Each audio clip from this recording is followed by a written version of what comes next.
pockets. I love pockets in dresses. I just thought I'd add that right at the beginning. Any dress that I see that has pockets, I'm like, yes, I want that one. This one has pockets. It's great. Hello, everyone. I hope everyone's having a great morning, evening, afternoon. So today I wanted to bring up a very important point about women. An area where we hold high value, but also can be to ourselves and others' detriment. So it's an interesting thing. It's a bit of a chicken or egg thing. Is women are amazing listeners. Now, obviously, I'm being very general because some of us might be completely crap, but we compare ourselves, we just go, as women, we are great listeners. We have quite a high level of interest in others and patience, and have the ability to sit there and listen. I'm sure men have wondered many times when they've gone to a function with their wives or gone to a friend's house for a barbecue and they see women over the other side of the room and like, why do they always have so much to talk about? And men can sit there casually relaxed with, with a coffee or a beer or whatever your preference is in their hand, and they're looking and they're sitting and they're just observing, and the women are chat, chat, chat, chat, chat, chat, chat, chat, chat, chat, chat, chat. The reason we can continue chatting is because the other person listens to us, and then, it's our turn. Now we talk and they listen to me. Now I listen to them. Now we're fantastic listeners. We must commend ourselves on that. We are. And so there's great strength in that, because quite often people need someone to listen to them. We all need someone to listen to us at different times. So this is extremely valuable. It's extremely important to know that there's somebody who will listen to you at different times.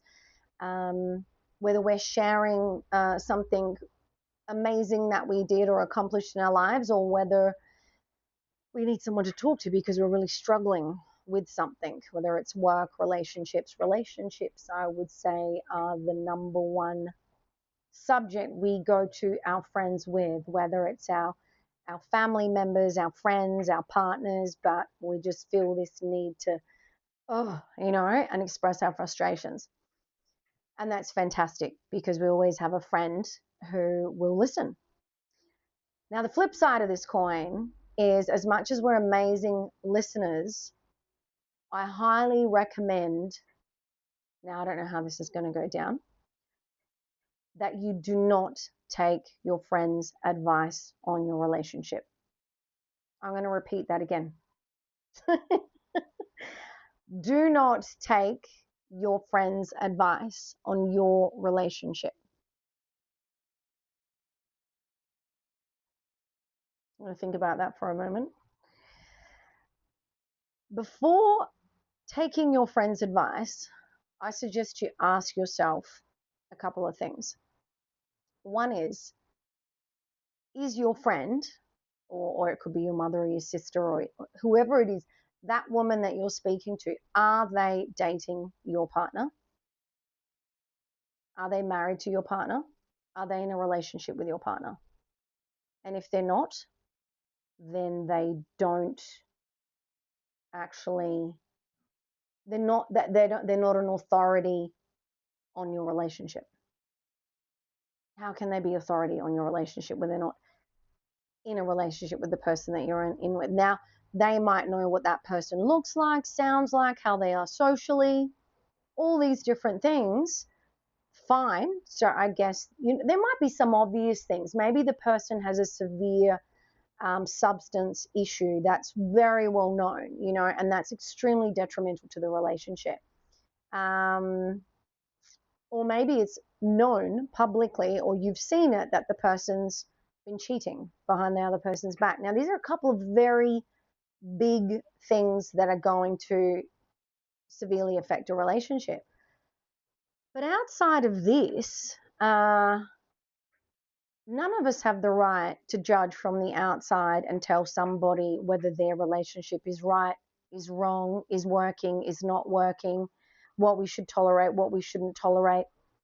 Because just as the person listening isn't in relationship with that person being talked about, the person listening also isn't in a relationship with the person speaking. And the two friends, the two people that are having this conversation, I'm sure know each other well enough to a certain degree, but they also haven't been in a relationship with each other. Correct me if I'm wrong, but it's a very different operating basis. We all know this, how we operate in our relationship, how we operate with our friends, how we operate at work. Some of us might say, oh, I'm the same everywhere. Maybe video yourself for the day and look at, and that's not anything bad. We will adjust ourselves slightly to the environments because we maybe have a close to relationship with this person. We can say anything we want. Over here, it's professional relationship. Over here, the person might have a very strong religious belief that when you're hanging out with that person that you don't cross the line on that. So we do adapt ourselves slightly in all different areas. So unless someone's been in a relationship with you, they don't know what you're like in a relationship. And unless the person listening's been in a relationship with the other person being spoke about, they actually don't have the authority to say whether that person is doing right, doing wrong. You should leave him, you should stay, you should leave her, you should stay. You should give them ultimatums. You should give, like all these suggestions and advice that when the listener has now been given all the information, we now come up with a conclusion and tell our friend, oh my goodness, I wouldn't put up with that. Oh, there's no way. Oh my goodness, I can't believe they did that. Oh wow, I wouldn't tolerate that. Why are you staying there? Etc. etc. All these things. It's just a no go zone. It is a complete no go zone.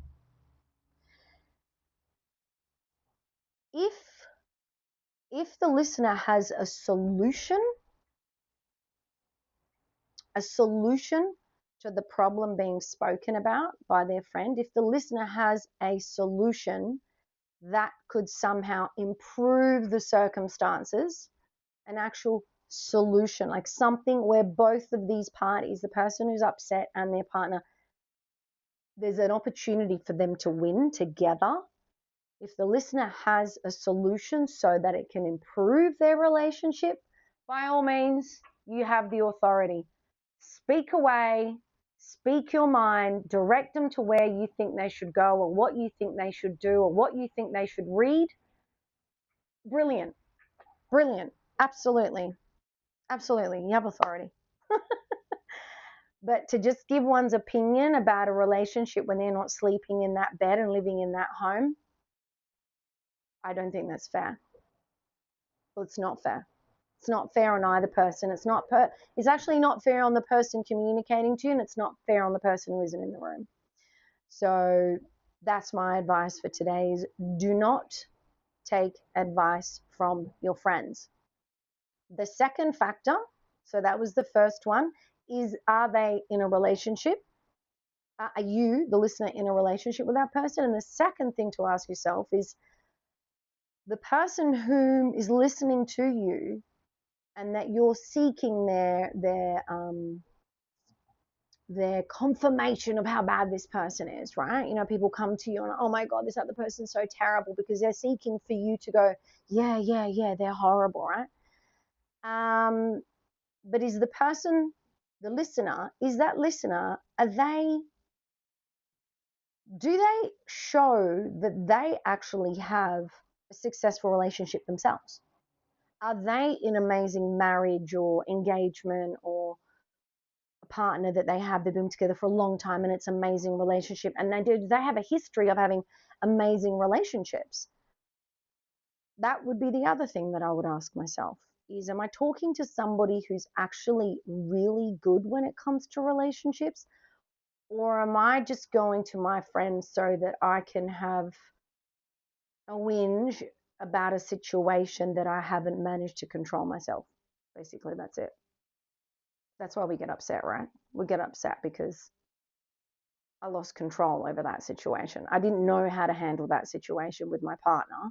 and I'm feeling like sucky about it, and now I'm going to my best friend or my mother or a work associate even in a lunch break and going, oh, my partner did blah, blah, blah, blah, blah, blah, blah. It's fine if you need a sounding board. We all need a sounding board at times. So I'm not going to take that fact away and go, we should never go to our friends as a sounding board. It's just let them listen, let them be there to hear you and acknowledge you, and let them be there to understand that you're going through something. Just don't cross that border of, okay, now I'm going to take my friend's advice, because they'll never have the right advice for you because they're not with you and they're not with your partner. So that's my tip for today.